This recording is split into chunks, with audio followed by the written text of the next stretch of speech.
Biden ciut usai tahu RI dan Rusia dukung penuh Palestina. Militer Rusia bisa libas Israel dengan mudah sejalan dengan Indonesia. Presiden Rusia Vladimir Putin menunjukkan empatinya ke warga Gaza, Palestina. Ia pun berujar tugas suci bagi negaranya membantu wilayah Palestina itu. Hal itu terungkap saat ia berbicara terkait kengerian yang terjadi di Gaza pasca serangan Israel.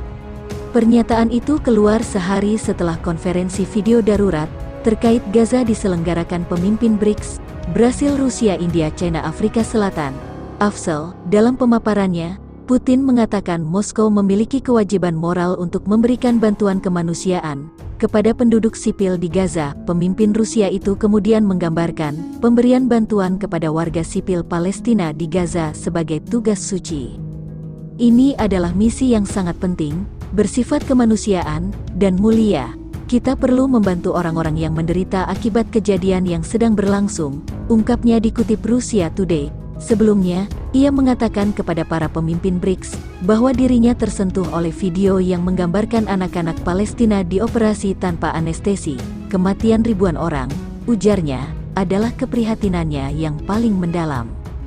Ketika Anda melihat bagaimana anak-anak dioperasi tanpa anestesi, hal ini tentu saja menimbulkan perasaan yang sangat istimewa, tambah Putin. Sementara itu, terkait target jangka panjang, Putin juga ingin melihat perdamaian abadi di wilayah tersebut. Menurutnya, ini hanya dapat dicapai berdasarkan resolusi PBB.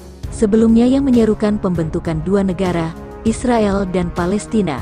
Menurut Putin, negara-negara anggota BRICS lainnya harus mempunyai pendirian yang sama dengan Rusia dalam banyak hal, seperti yang ditunjukkan oleh cara mereka memberikan suara di Majelis Umum PBB.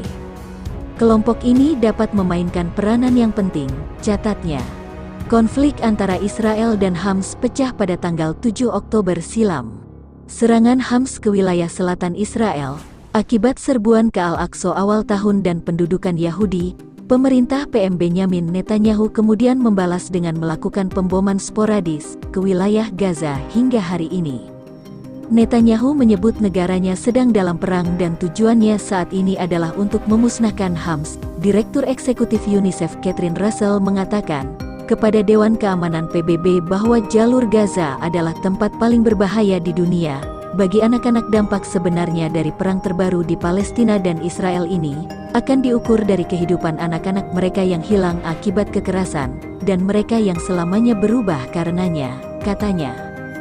Tanpa adanya penghentian pertempuran dan akses kemanusiaan penuh, kerugian yang ditimbulkan akan terus meningkat secara eksponensial, ujar Russelli.